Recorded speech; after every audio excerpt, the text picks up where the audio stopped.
Well, welcome everyone. My name is Lynn, and I'm here to introduce Ananda Rose to you today. So, the shoe is on the other foot today. I'm going to interview Rose, and I'm going to have a bit of fun with this. I promise I won't grill her too much, but welcome to this short segment. Welcome, Rose. Thank you, Lynn. It's so good to be here. Oh, well, everyone, we're having a bit of fun because I am trying something new, but also I would like Lynn to interview me. So there you go. That's our cat out the bag. So, Lynn, go on. Tell us what we're doing here today. Okay, Why Rose. would you want to interview me? Yeah, why would I want to interview you? Okay, so why are you with us today? What's your reason? Well, for me, I'm here today because I just released a promo video today telling everyone that there is a full moon ceremony taking place with me on the 13th of May. And so I felt that it would be good for us to talk about the why of it. You know, That sounds great. So this is something new for you? it's new for me because I've done other people's full moon events. I haven't been the host or the practitioner of the full moon event. So this time it's me. Hmm. And so I was guided to do it. And in the last few weeks, I had the download that I had to do a full moon event. And, and so there you go. I set it up and the promo has been released today. So yeah, that's So what would you like to tell your friends today, Rose? So what would they expect from this event? so firstly, I just want us to say what we can expect from the event is clearing blocks, um, activation, coming back into this empowered state of the divine feminine, because the theme is centered around the divine feminine. So this is why about a couple months ago I was guided to do the African Goddess Rising Oracle cards, these ones. I was guided to do light language messages with them. They're like 44 cards, and I was guided to do that. And I thought, okay, that's interesting because I'd already started doing the unicorn sessions, and we've got one more to do because I was supposed to do 7 unicorns. And so now the seventh one, I started writing the script for it, and then I realized I just needed to wait and be back in the zone and then go back and do that one. And that one is coming up. But I started to do that African Goddess Rising, or I got the download to do that, and I just started that a few days ago, where I'm putting them out in short little bursts. The videos are small and just bringing in the light language with the messages in there. But when we did, Kirsty and I did that live event for just on Easter Monday in the morning, I started to really tune into that side of me that I put on the shelf, that side of me that connected with Yeshua, the side of me that connected with Mary or Mary Magdalene. And so as the weeks have gone by, because it's about 2 weeks ago or something, I've just been getting more and more the downloads that it is time to do something from the divine feminine perspective and really, really representation of the Magdalene. Now, there is Mary, and she has her representation, and there's Yeshua, and he represents what he represents, and both represent the divine feminine. But the Magdalene is a misunderstood, wrong impression. And to this day, we have people who live from the platform of she was not a very good woman before she got saved by Jesus. There's a lot of misconception of the Magdalene. And so many of us on the planet live with that misconception. Many of us have borne the brunt of that misconception. You know, you should be hidden because you're a divorced woman. You should never think again that you want to remarry because you're a divorced woman. Now, the thing is, it's okay for other people to say whatever, but some of us still in our societies go with that belief systems about ourselves. We're not good enough. We don't cut the mustard, as they say. We are, we need to be in the background. How many women have gotten divorced or the husbands have died, for example, and they've just uh, been told, you cannot think about marrying again. You've got children. You are now married to these children. You bring them up and you bring them up on your own. It's a very generational thing. It's gone on for the past generations. Mm. But to this day, there are women all over the world going through this. Now, one would think, well, why didn't you do this before, Rose? And my understanding is that in the last few weeks, my um, the people who need this have now locked on to what the work is that I do, and so they are now needing to be awakened and be offered this opportunity to clear that ancestral thing. The Magdalene, because many of us are here living the life of the Magdalene, not in all ways, but in some ways, we have to understand that the Magdalene, Mary Magdalene, was a very influential teacher of her time. And she too was like Yeshua, as in that she taught people, she had disciples, all those things. And so if people listen to this and think that's a little bit crazy, who said that? Well, do the research and not and make it not one uh, point of reference. Reference. Mm. Look around, look around. You know, there's a movie called the Mary that is called Mary Magdalene. After watching that movie, I thought, oh my gosh, why didn't I think about that before? Of course. Anyway, I've talked a lot, Lynn. You can ask any questions. Okay, Rose, thank you for that explanation. That sounds really exciting. So would this ceremony be for everyone, male and females? Yes, yes. Because this is not just about women being treated badly because they are divorced or widowed or single. This is not just about that aspect. There are other aspects. For example, women are constantly beaten up in this lifetime. I know a lot of people don't come right out and say that. I mean, a lot of people do and a lot of people don't. In our world, in our esoteric world, we just talk about the divine feminine and we look, and there's nothing wrong with it. There's absolutely everything's right with it. But there's a part of our world right now that is not shifting. That there's a part of the world where women think it's normal to be hit. There's a Mm. part of the world, and this is more the Western world, where men are getting beaten up by their partners. And that for me is not a common thing that we hear about, but the truth is, it does happen. And there again, why is this happening to the man? What is the stronger energy that's in him? Is it possible that he has more of the divine feminine and that his masculine is not balanced? And so, you know, it's happening to men as well. And so I feel like, you know, men too have taken a bad rap in terms of, oh, he must be a man, so that's why he behaves like that. Or it's a man, so Mm. that's why you're getting that kind of behavior. And I know even me sometimes in my life, I've been like, I've come out and said it.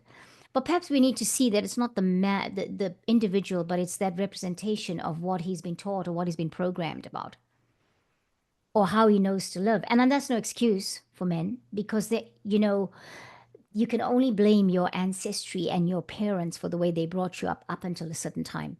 After that, cannot carry on, you know.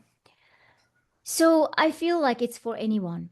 It's for anyone who resonates with it. Many of us have been brought up by mothers, whether we are a woman or men, we've been brought up by mothers or that have been in situations like that. Maybe we don't do that. Maybe we haven't had a life like that, but we still have attitudes about it, you know? So, you know, yeah, yeah. I was about to say more, but you ask the next question and then I'll say that more afterwards.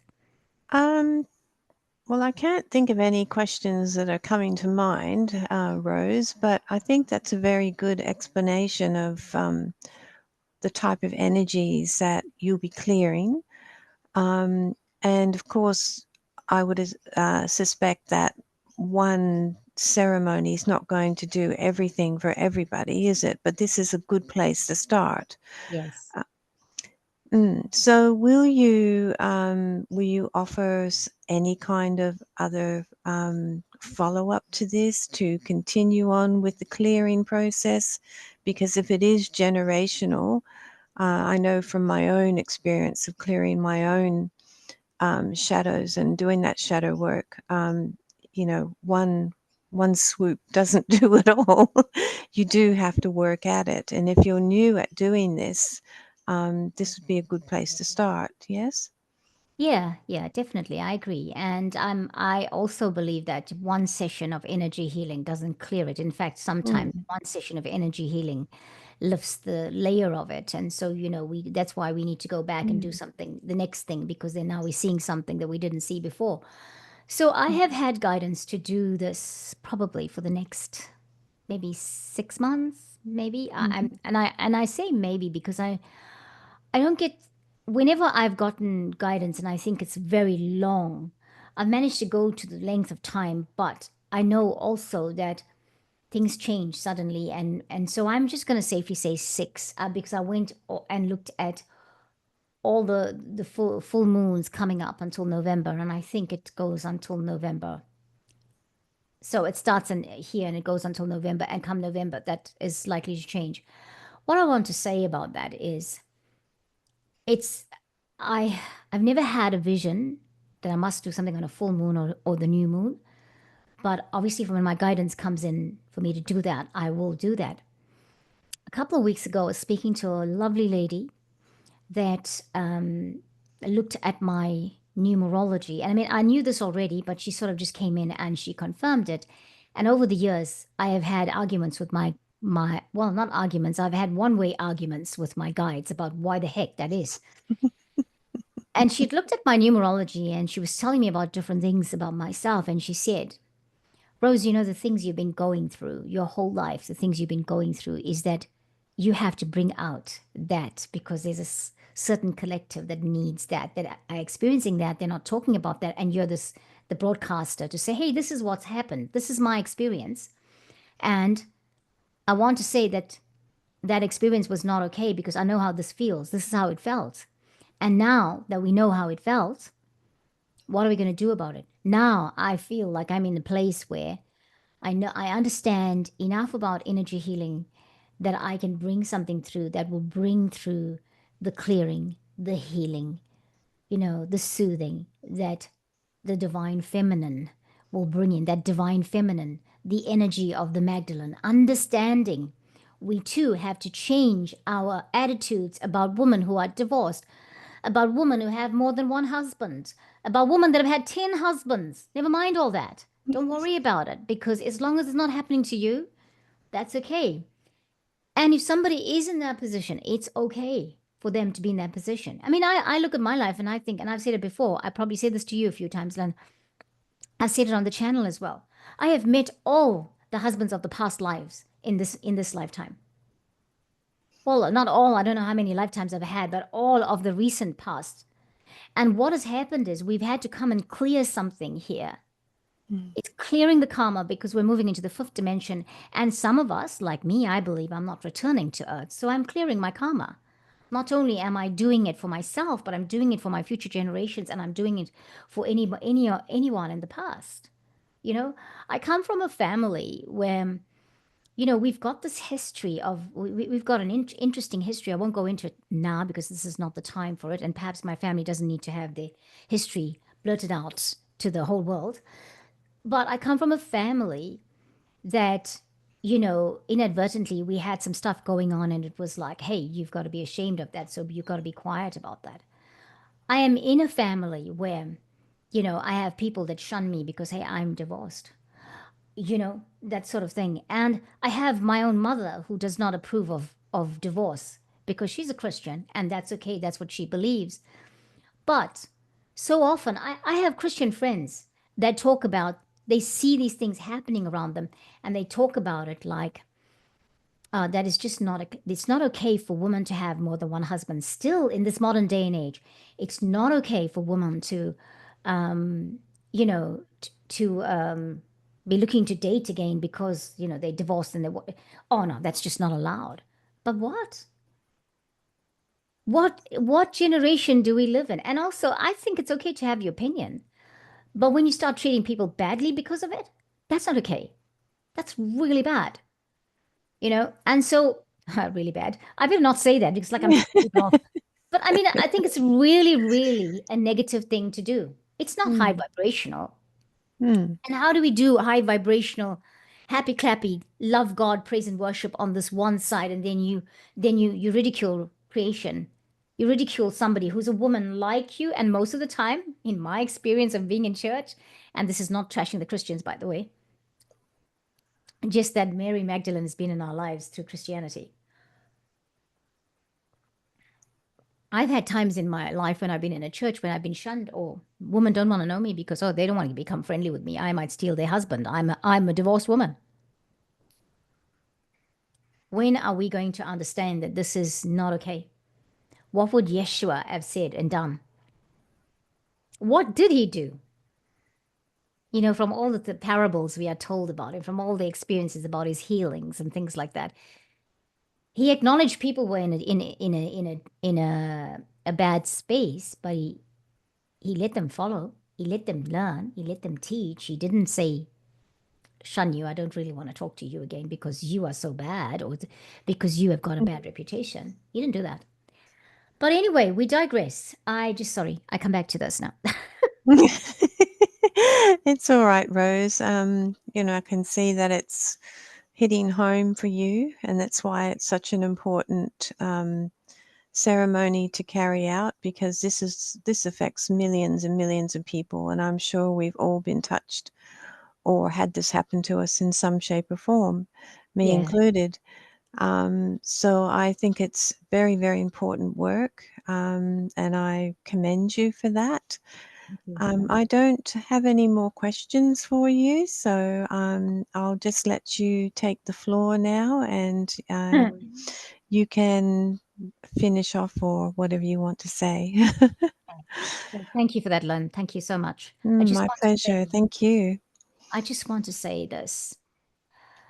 I didn't finish talking about my numerology and that, I've had like one-sided arguments with my guides about my life's experience and how my life's experience is what is an example. It's the experience I'm having that is teaching other people to learn and to Mm, grow and to break free. And that's what I was coming back to when I had this reading with this lady a couple of weeks ago, lovely lady Sarah. She said, you need to understand, Rose, that all the hardships have been there so that you can teach and you can learn and you can help people break free from that programming they have, from the belief systems they have that say they're not good enough because they're a woman, so they must be the fairer sex. They're not good enough because they, you know, they're unemployed and they don't contribute to society. Those things are not okay, because if we start to evaluate people by those things, then that's not love. And so, my experience in my life, and when we do the session, this will be part of, I will tell my story in that session, and we will do a clearing, because I know that there's going to be other people that will say, I know, I identify, Rose, I understand. And yes, I'm mm, here to clear that for myself. And so mm, that's what I'm asked to do at this time, and I'm going to do it because it's guidance. And so I'm inviting every one of you who feels that you resonate with this and that you want to come into that, you want to clear those blocks you have, whether you have them, whether you are the person. You don't have to be a divorced person to have that. You could be someone who has it because you've been programmed like that. And you want to clear that. You don't want to treat people who are in those situations, in the situations like we view the Magdalene as, from what we've been taught about her. You don't want to view people like that. You don't want to look at her like she's a third class citizen. No, we mm, want to see her for who she is, the empowered her. And inadvertently, we see ourselves that way. Many of us have gone through these experiences and we have plowed ahead. We have gone ahead and we have shown who we are, and we've said, no, we're not going to take it, because that's not what we came to do there here. Many people know that they've come to do something interesting here. And if you're that person, you know that, right? You know you've already been living that life. So I encourage you to join us, whatever your situation is, whether you view women like that or men like that in that negative sense, or whether you are one of the people going through that or have gone through that, but you feel like you need to shift and clear those things from your life, from your psyche, and then come into your full bodied empowerment of being the divine feminine that you are. So join us the 12th, I keep saying the 12th, I don't know why, the 13th of May 2025 at 7 a.m. New Zealand Standard Time. And we will have the link in the description box. Thank you, everyone. Thank you, Rose. Thank you, Lynn. Wow, you're going to have to do more of this. Well, everyone, thank you so much for your time. We'll catch you next time. Namaste. Bye.